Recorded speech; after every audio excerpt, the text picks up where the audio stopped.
नमस्कार, आप देख रहे न्यूज़ एट 5। मैं हूं स्वाति रायना। संघ को महात्मा गांधी का हत्यारा बताने के मामले में सुप्रीम कोर्ट से राहुल गांधी को राहत नहीं मिली है। सुप्रीम कोर्ट ने कहा कि राहुल को ट्रायल केस का सामना करना चाहिए। सुप्रीम कोर्ट ने राहुल गांधी को नसीहत दी। कहा, जब किसी व्यक्ति विशेष के बारे में बोले तो सतर्क रहना चाहिए। सुप्रीम कोर्ट ने यह भी कहा कि राहुल को ट्रायल केस का सामना करना चाहिए। मामले की अगली सुनवाई अब 27 जुलाई को होगी। यदि उनमें थोड़ी भी बौद्धिकता होगी और राजनीतिक मर्यादा होगी, न्यायालय के प्रति सम्मान होगा, तो वे माफी मांग लेंगे। यदि वे माफी नहीं मांगते हैं तो उन्हें कोर्ट कचहरी का चक्कर लगाना पड़ेगा। तो जजमेंट तो सबके लिए एक ही समान होती है। ट्रायल फेस करें, कोई प्रॉब्लम नहीं। सब दुनिया जानती है कि गांधी जी के मर्डर के पीछे कौन था, तो इसमें कोई नई बात नहीं है। राहुल गांधी ने महाराष्ट्र की एक रैली में आरएसएस को महात्मा गांधी का हत्यारा बताया था। राहुल के बयान पर संघ की भिवंडी इकाई ने आपराधिक मानहानि का केस किया है। निचली अदालत में चल रहे केस को रद्द करने के लिए राहुल ने सुप्रीम कोर्ट में अर्जी दी थी। आइए आपको बताएं कोर्ट ने राहुल गांधी पर क्या कहा है। गोडसे ने महात्मा गांधी को मारा, आरएसएस के लोगों ने गांधी जी को मारा। इन दोनों बातों में बहुत फर्क है। जब आप व्यक्ति विशेष के बारे में बोलते हैं तो सतर्क रहना चाहिए। आप किसी की सामूहिक निंदा नहीं कर सकते। राहुल गांधी ने जो बयान दिए, क्या वो मानहानि के दायरे में है? राहुल गांधी को इस मुकदमे का सामना करना चाहिए। मेरे सहयोगी असीम से बात करते हैं। असीम, राहुल गांधी के लिए कितना बड़ा झटका माना जाए? देखिए, राहुल गांधी ने महात्मा गांधी हत्या के लिए आरएसएस को जो है दोषी ठहराया था।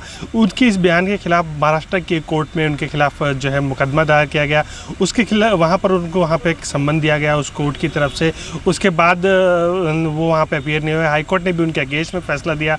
उन्होंने फिलहाल सुप्रीम कोर्ट में एक अर्जी दाखिल की और इस केस को खारिज करने की जो है मांग की थी। सुप्रीम कोर्ट ने हालांकि आज कोई फैसला नहीं दिया, लेकिन उन्होंने टिप्पणी जरूर की। सुप्रीम कोर्ट का कहना था कि वो किसी भी ऑर्गेनाइजेशन को इस तरह से बदनाम जो है वो नहीं कर सकते हैं। अगर केस जो है वो मेरिट्स पे डिसाइड होगा, वो ट्रायल को फेस करे और वहाँ पे कोर्ट जो है उसको डिसाइड करे कि केस की मेरिट्स क्या है, और वो किसी भी तरह से एक ऑर्गेनाइजेशन को इस तरह से बदनाम जो है वो नहीं कर सकते हैं। और उन्होंने सुप्रीम कोर्ट ने राहुल गांधी से कहा कि आप अपने आर्गूमेंट जो है उसका डिटेल दीजिए हमको, उसके बाद हम किस तरह का फैसला करेंगे। इस मामले की अगली सुनवाई जो है बुधवार को होगी। उसके बाद सुप्रीम कोर्ट इसके ऊपर किस तरह का रोक लेगा। अभी फिलहाल इस केस पर किसी भी तरह कोई फैसला जो है नहीं हुआ है। इस पूरी खबर पर अपडेट के लिए आपका बढ़ते हैं अब आगे। मॉनसून सत्र के दूसरे दिन आज संसद में अरुणाचल प्रदेश के मुद्दे पर हंगामा हुआ। इस दौरान कांग्रेस ने लोकसभा से वॉकआउट कर दिया। मॉनसून सत्र के दूसरे दिन भी संसद में हंगामा जारी है। विपक्ष ने आज अरुणाचल के मुद्दे को लेकर हंगामा किया और सरकार को इसके लिए जिम्मेदार ठहराया। विपक्ष के नेता मल्लिकार्जुन खड़गे ने आरोप लगाया है कि केंद्र सरकार लोकप्रिय सरकारों को अस्थिर करने की कोशिश कर रही है। खड़गे ने आरोप लगाया कि अरुणाचल में जो हुआ वो असंवैधानिक है। केंद्र सरकार ने गलत तरीके से सरकार गिराने की कोशिश की। संविधान की हत्या हो रही है। दरअसल उत्तराखंड और अरुणाचल प्रदेश दोनों में कांग्रेस की सरकार है और दोनों ही सरकारों को पिछले दिनों अस्थिरता के दौर से गुजरना पड़ा। सुप्रीम कोर्ट को ये कहना पड़ता है कि आप जो कर रहे हैं वो गलत कर रहे हैं और इसलिए ये सरकार को फिर से लाना पड़ेगा। तो ये जो उनकी आदत है इसको छोड़ना चाहिए। कांग्रेस के आरोप के बाद सरकार की ओर से जवाब देते हुए गृह मंत्री राजनाथ सिंह ने आरोपों को खारिज कर दिया। राजनाथ सिंह ने पलटवार करते हुए कहा है कि नाव में छेद है तो उसका डूबना तय है। खड़गे साहब से ये कहना चाहता हूं आपके माध्यम से अध्यक्ष महोदया कि सचमुच गवर्नमेंट्स को डिस्टेबलाइज करना, पॉपुलर गवर्नमेंट को भंग करना यदि किसी की इस आजाद भारत में सबसे पुरानी आदत है तो वह कांग्रेस पार्टी की आदत है। गृह मंत्री के जवाब से असंतुष्ट कांग्रेस और आरजेडी सदस्यों ने सदन से वॉकआउट किया। गौरतलब है कि पिछले सत्र की तरह इस सत्र में भी हंगामा जारी है, जबकि प्रधानमंत्री नरेंद्र मोदी ने उम्मीद जताई थी कि संसद के मॉनसून सत्र के दौरान सभी पार्टियां कंधे से कंधा मिलाकर काम करेंगी ताकि देश को नई दिशा प्रदान करने के लिए महत्वपूर्ण निर्णय किए जा सकें। सुप्रीम कोर्ट ने सुपरटेक एमरल्ड कोर्ट प्रोजेक्ट मामले में 25 जुलाई से पहले 5 करोड़ रुपए जमा कराने का आदेश दिया है। इससे पहले इलाहाबाद हाईकोर्ट ने नोएडा के सेक्टर 93A में सुपरटेक के प्रोजेक्ट एमरल्ड कोर्ट के परिसर में बन रहे एपेक्स और शान टावर्स को गिराने का फैसला सुनाया था। इलाहाबाद हाईकोर्ट ने साफ कहा था कि ये दोनों टावर अवैध हैं।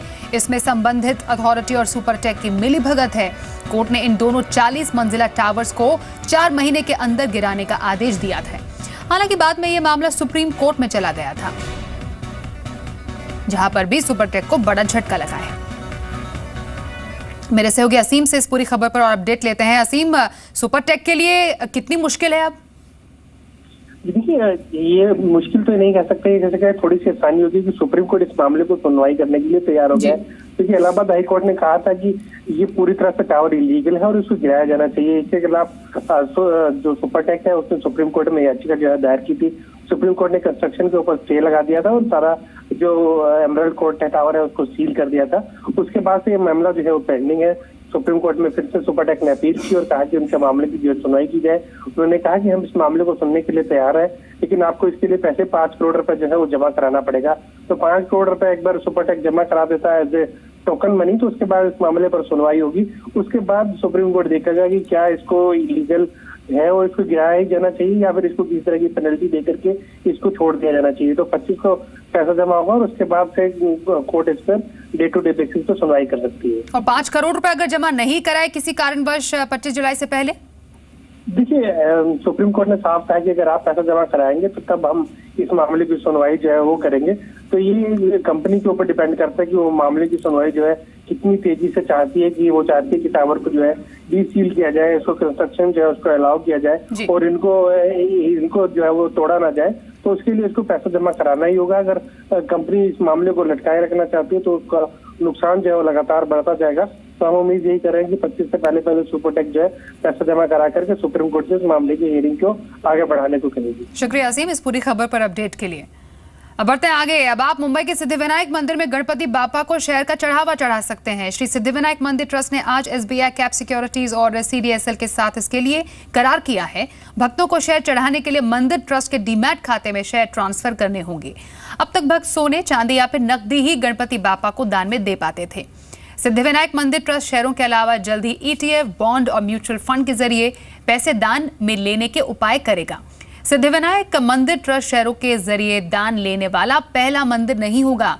तिरुपति बालाजी मंदिर में पहले से ही शेयरों के जरिए दान लिया जाता है। सिद्धिविनायक मंदिर ट्रस्ट को सालाना 75 करोड़ रुपए के करीब अलग अलग माध्यमों से दान में रकम मिलती है। मंदिर इस रकम को सामाजिक भलाई के लिए काम में खर्च लाता है। सिद्धिविनायक मंदिर ट्रस्ट ने अब तक 54 किलो सोना गोल्ड मोनेटाइजेशन स्कीम में भी दिया है। साथ ही ट्रस्ट के पास करीब 160 किलो सोना है, जिसमें से 72 किलो सोना ज्वेलरी के तौर पर है। नए टेक्नोलॉजी को एक्सेप्ट करने के बाद हमने सोचा है कि इसके वजह से अगर लोगों को, अगर भक्तों को सुविधा मिलती है तो निश्चित तौर पे इसका जो परिणाम है वो रिवेन्यू बढ़ने के काम में मंदिर को होने वाला है और आने वाले समय में वो पैसा जो है सामाजिक काम के लिए खर्च करने वाला है। ट्रस्ट बोर्ड का मीटिंग हुआ था, उसके अंदर डिस्कशन हुआ है कि ये जो है वो हम लोग उसके अंदर जो है वो मार्केट के ऊपर डिपेंड नहीं रहेंगे। ये जो पैसा आएगा, जिस तरह शेयर अगर डिपॉजिट होते हैं तो सेम डे या नेक्स्ट डे हम लोग उसको कन्वर्ट करेंगे। हम लोग कोई उसके अंदर बढ़ोतरी या कम होने का हम लोग राह नहीं देखेंगे, ताकि ये जो पैसा है वो ताबड़तोड़ जो है हमारे अकाउंट में कैश तौर पे आ जाएगा। हम इनिशिएटिव कहते हैं, ये हम लोगों ने सिद्धिविनायक ट्रस्ट और CDSL के साथ मिलकर लॉन्च किया है। इसमें भक्तों को जो सिद्धिविनायक को शेयर्स के रूप में डोनेशन देना चाहते हैं वो लोग दे पाएंगे, लेकिन ये हो कि उनके पास डीमैट अकाउंट होना जरूरी है। वो अपने डीमैट जहाँ भी जिसी ब्रोकर के पास उनका डीमैट अकाउंट है वहाँ जा सकते हैं। उस ब्रोकर को बोलेंगे कि मेरा ये इतना शेयर्स आप सिद्धिविनायक ट्रस्ट को ट्रांसफ़र कर दीजिए, तो जो अकाउंट नंबर हम लोग देंगे वो ब्रोकर वहाँ से डीमैट फॉर्म में हम लोग को ट्रांसफ़र कर देगा। आज की एक और बड़ी खबर का रुख करते हैं। सरकार ने 13 PSU बैंकों में 22,915 करोड़ रुपए पूंजी निवेश किया है। इन बैंकों में SBI, PNB, Indian overseas bank, bank of India सहित अन्य PSU बैंक शामिल हैं।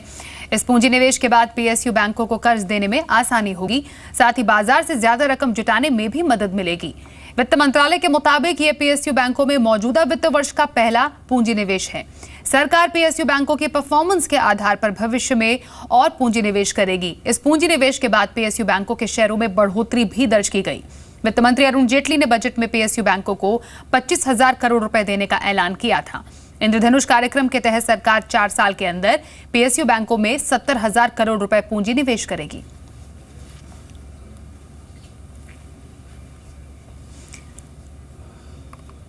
चलिए आपको बताते हैं कि सरकार ने किस बैंक में कितना पूंजी निवेश किया है। जो तमाम बैंकों की फहरिस्त है उसमें स्टेट बैंक ऑफ इंडिया शामिल है। सरकार ने 7,575 करोड़ रुपए का पूंजी निवेश किया है। इंडियन ओवरसीज बैंक में 3,101 करोड़ रुपए का पूंजी निवेश किया है।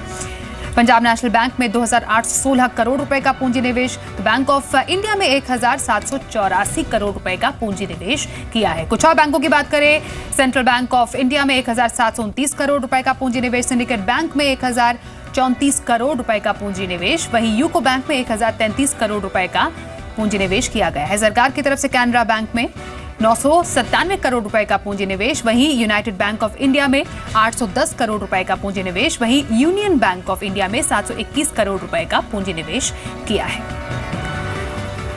रॉयल बैंक ऑफ स्कॉटलैंड यानी आरबीएस भारत में अपनी बैंकिंग सेवाएं बंद कर रही है। बैंक ने इस बारे में एक नोटिस जारी करके ग्राहकों से 31 अगस्त तक अपने खातों को बंद करने के लिए कहा है। ग्राहकों से कहा गया है कि वो 31 अगस्त या फिर पहले ही बैंक, डीमैट और वेल्थ मैनेजमेंट के अकाउंट बंद करके दूसरे खातों के उपाय देख लें। ग्राहकों से यह भी कहा गया कि वो अपने लॉकर को 31 जुलाई तक खाली करके बैंक को चाबियां सौंप दें। आरबीएस के देश भर में कुल 10 रिटेल बैंकिंग शाखाएं हैं।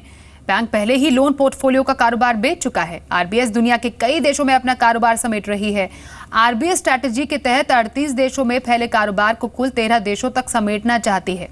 2008 के आर्थिक संकट के बाद बैंक को ब्रिटिश सरकार ने उबारने में मदद की थी। आरबीएस तब से लागत घटाकर स्थिति को सुधारने में लगी है। आरबीएस के भारत में करीब 400 से भी कम कर्मचारी है और साथ ही आरबीएस उन्हें पहले ही कारोबार बंद करने की सूचना दे चुकी है।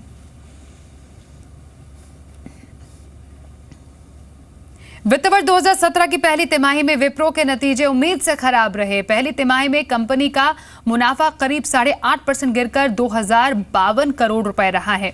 पिछले साल इस तिमाही में कंपनी का मुनाफा 2,240 करोड़ रुपए रहा था। वहीं मौजूदा तिमाही में कंपनी की बिक्री पर भी दबाव देखने को मिला। बिक्री 13,698 करोड़ रुपए रही है, जो पहले 13,740 करोड़ रुपए थी। क्वार्टर वन में आईटी एबिट 2,518 करोड़ रुपए से गिरकर 2,327 करोड़ रुपए हो गया। दूरसंचार विभाग ने टेलीकॉम कंपनियों को टैक्स नोटिस भेजने की शुरुआत कर दी है। सीएजी की रिपोर्ट के आधार पर टेलीकॉम कंपनियों को नोटिस भेजे गए हैं।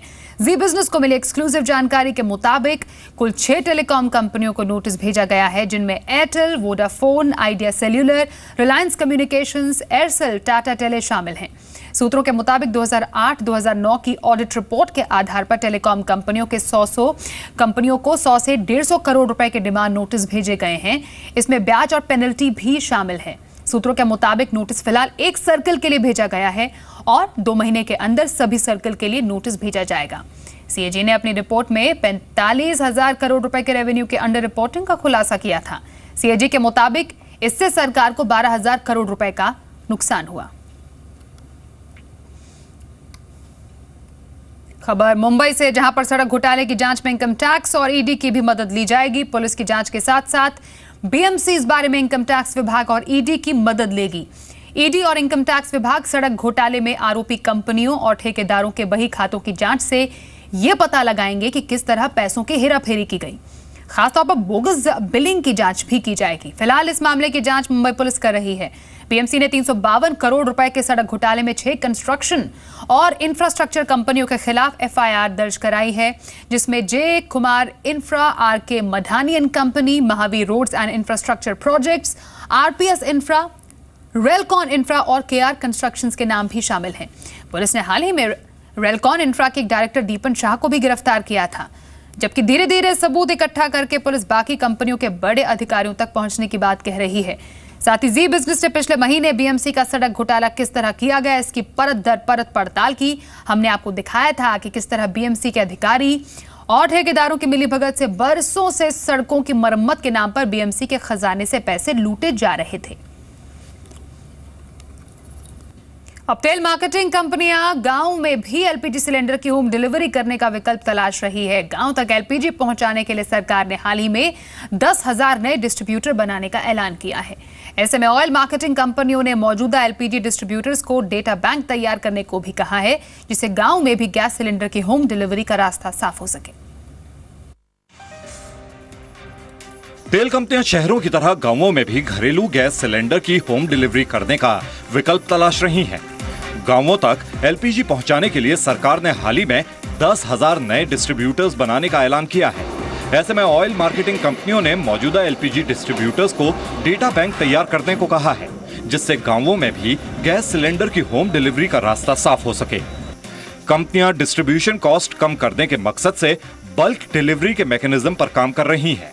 इसके तहत कस्टमर्स के एड्रेस को क्लासिफाई करके एक पूल तैयार किया जाएगा। एक एरिया में आने वाले कस्टमर्स की डिलीवरी एक साथ होगी। डिलीवरी में 2 से 3 दिन का ग्रेस पीरियड रखने पर भी विचार किया जा रहा है। अगर हम 50 गांव भी मान लें एक ब्लॉक पे हैं, तो ब्लॉक का डिस्ट्रीब्यूटर की ये जिम्मेदारी बना दी जाए कि वो टेम्पो में रख के एक 2 गांव जो है इस तरीके से कवर करे कि 15 दिन में हर एक गांव कवर हो जाए, क्योंकि एक सिलेंडर साधारणतः 15 से 20 दिन 25 दिन चलता है। इससे न सिर्फ कंपनियां डिस्ट्रीब्यूशन कॉस्ट घटाएंगी, बल्कि ग्रामीण इलाकों में उनके लिए होम डिलीवरी कर पाना संभव हो पाएगा। डिस्ट्रीब्यूटर्स से यह भी कहा गया है कि दूर दराज के इलाकों में भी अगर बल्क डिलीवरी होती है तो वेट मशीन साथ रखी जाए। साथ ही पेमेंट मोड के बारे में ग्राहकों को जानकारी दी जाए। उज्ज्वला योजना के तहत सरकार अगले 3 साल में 5 करोड़ बीपीएल फैमिली को एलपीजी कनेक्शन देना चाहती है। सरकार की महत्वाकांक्षी योजना में डिस्ट्रीब्यूशन नेटवर्क को मजबूत बनाना सबसे बड़ी चुनौती है। प्रकाश प्रियदर्शी, जी मीडिया। और इस वक्त की बड़ी खबर जीएसटी बिल पर राह आसान होती नजर आ रही है और सूत्रों के हवाले से जो खबर आ रही है, जीएसटी बिल पास कराने को कांग्रेस पार्टी तैयार हो गई है। जीएसटी पर मोदी सरकार ने कांग्रेस की कुछ मांगे मानी है। कांग्रेस ने जीएसटी बिल पास कराने के संकेत दिए हैं। यही इस वक्त एक बड़ी खबर आ रही है और ऐसा कहा जा रहा है कि अगले हफ्ते जीएसटी बिल सरकार ले आएगी।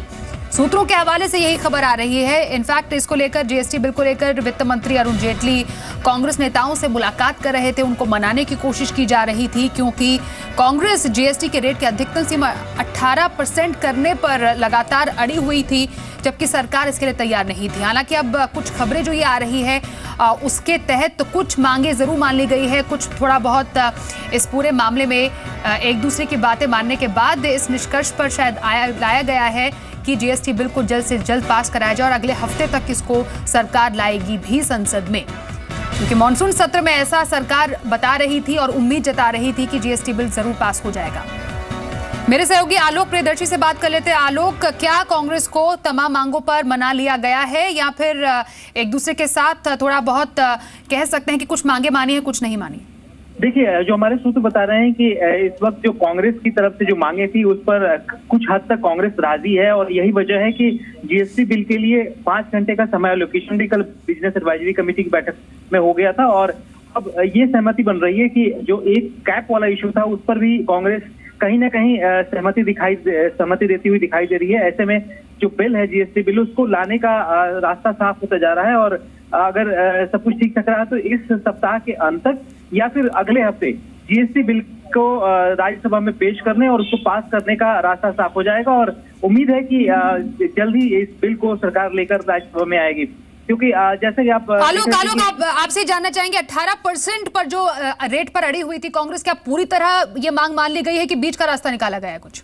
देखिए, सरकार इस बात को बिल्कुल नहीं मान रही कि 18% जो कैप लगाने की बात है उसको कॉन्स्टिट्यूशनल अमेंडमेंट बिल में डाला जाए, लेकिन सरकार ये कांग्रेस की तरफ से ही मशवरा आया था कि इसको एक रिंगिंग फेंस कर दी जाए कि ये बिल में न रहे, लेकिन जब जरूरत हो तो इस पर बदलाव किया जा सके। तो ये बात सरकार को सूट कर रही है और कॉन्स्टिट्यूशनल अमेंडमेंट बिल के अंदर इसको न डालते हुए, इसको एक संविधान संशोधन का हिस्सा न बनाते हुए अलग से इसको नोट में डाला जाए कि 18% तक फिलहाल रहेगा और उसके बाद जरूरत होगी तो सरकार इसको चेंज कर लेगी। क्योंकि प्रैक्टिकल दिक्कतें हैं जीएसटी बिल को लेकर कि अगर इसको 18% को अगर कॉन्स्टिट्यूशनल अमेंडमेंट बिल में डाल देंगे तो हमेशा अगर इसको बदलना होगा तो 2/3 बहुमत के साथ राज्यसभा से इसको दोबारा से पास करना पड़ेगा। तो ये एक बड़ी समस्या है और इसी समस्या को कांग्रेस ने समझा है और इसके लिए एक आउट ऑफ द बॉक्स एक सोल्यूशन कहते हैं या रिंगिंग फेंसिंग की जो बात कांग्रेस कह रही थी उस पर सरकार कहीं ना कहीं सहमत होती हुई दिखाई दे रही है। और अगले हफ्ते पक्का माना जा रहा है कि बिल आ जाएगा?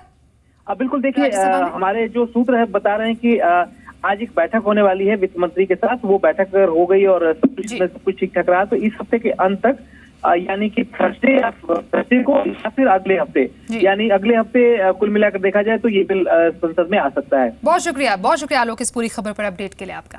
बढ़ते अब आगे। कॉयर उत्पादों की मांग एक्सपोर्ट मार्केट और घरेलू बाजार में बढ़ती जा रही है। इको फ्रेंडली होने के साथ साथ बेहतर क्वालिटी और लुभावनी प्राइसिंग की वजह से कई नए क्षेत्रों में इसका इस्तेमाल किया जाने लगा है। आपने कभी न कभी जरूर नारियल पानी को टेस्ट तो किया ही होगा, लेकिन क्या आप जानते हैं नारियल की भारी परत से कॉयर उत्पादों को बनाया जाता है। इसके फाइबर से शुरुआत में रस्सियां, फिर रग्स, मैटिंग, फ्लोर टाइल्स, बाद में ज्वेलरी, बगीचे का सामान बनाया जाने लगा। अब इसके जरिए कॉयर बोर्ड्स और फर्नीचर भी बनाया जा रहा है। With the waste we are making plywoods. With the waste we are making the coir wood. This coir wood role in the furniture making will be fantastically outstanding in the future. Export क्षेत्र में पिछले काफी समय से दबाव देखा जा रहा था, लेकिन कॉयर एक्सपोर्ट्स में साल दर साल बढ़त देखी जा रही है। कॉयर उत्पाद फिलहाल 115 देशों में एक्सपोर्ट किए जा रहे हैं। साल 2015-16 में इसमें पिछले साल की तुलना में 17% की बढ़त दर्ज की गई है। कॉयर उत्पादों के एक्सपोर्ट के लिए चीन और अमेरिका सबसे बड़े बाजार हैं। वहीं श्रीलंका से भारत को कड़ी टक्कर मिल रही है। कोयम्बटूर में आयोजित कॉयर फेयर में करीब 28 देशों के बायर्स ने हिस्सा लिया। We are looking for innovative new products that are green, that we can supply to mass retail in South Africa. We have the best practices in India and we are trying to duplicate in the Philippines. कहने को तो coir दक्षिण भारत के छोटे उद्योगों में शामिल है, लेकिन इसको लेकर जागरूकता बढ़ाने के लिए देश भर में रोड शो का आयोजन भी किया जा रहा है। Saurabh Manchanda, Zee business, Coimbatore. MSME minister Kalraj Mishra ने जी बिजनेस के एसएमई एडिटर सौरभ मनचंदा से खास बातचीत की और बताया कि सरकार का पूरा जोर कॉयर उत्पादन के लिए टेक्नोलॉजी को बढ़ावा देने पर है। कलराज जी नमस्कार। सर, आप हमें बता सकें कॉयर क्षेत्र में जिस तरह की संभावनाएं हैं, लेकिन टेक्नोलॉजी एक तरफ हम देख रहे हैं, उसके ऊपर भी जोर देना बेहद ज़रूरी है, तो उस पहलू को आप कैसे देखेंगे इस क्षेत्र की ग्रोथ के लिए? देखिए, कॉयर इंडस्ट्री के कारण इस समय स्पोर्ट के क्षेत्र में हमारी एक अच्छी स्थिति का निर्माण हुआ है। पिछले वर्षों के तुलना में 20% से ज़्यादा हमारी बढ़ोतरी हुई है और हमने ये कोशिश की है कि कॉयर इंडस्ट्री यद्यपि छोटी है तो भी इसका टेक्नोलॉजिकल अपग्रेडेशन हम करते जाएं। जी सर। और इतना ही नहीं तो कॉयर इंडस्ट्री के अंदर हमने स्फूर्ति की भी योजना चलाई है। जहाँ तक हम देख रहे हैं एक्सपोर्ट बाजार में काफ़ी संभावनाएं हैं, वहीं आपको लगता है घरेलू फ्रंट पर भी, घरेलू मोर्चे पर भी काफ़ी इसमें ग्रोथ की पॉसिबिलिटीज हो सकती हैं, जैसे सड़क निर्माण क्षेत्र हो जिसका आप जिक्र कर रहे थे? सड़क निर्माण क्षेत्र में भी कॉयर का अपना एक स्थान बना है जी। कंस्ट्रक्शन के क्षेत्र में भी टाइल्स वगैरह भी कॉयर के माध्यम से बनी है। पित्त के माध्यम से हमने उर्वरा के क्षेत्र में भी इसको लागू किया है। एग्रीकल्चर के साथ हमारा इसका एमओयू भी हुआ है और सब मिलाकर सभी क्षेत्रों में कॉयर प्रोडक्ट का अधिकाधिक उपयोग हो सके इस दिशा में बड़े प्रभावी तौर पर हमारे काम हो रहे हैं। और मैं कह सकता हूँ आने वाले काल में पूरे देश भर में कॉयर का विस्तार होगा। हमारी कोशिश ये है कि कॉयर का शोरूम देश के प्रदेशों के सभी कैपिटल केंद्र पर खुल जाए, ये हमारा प्रयास भी है।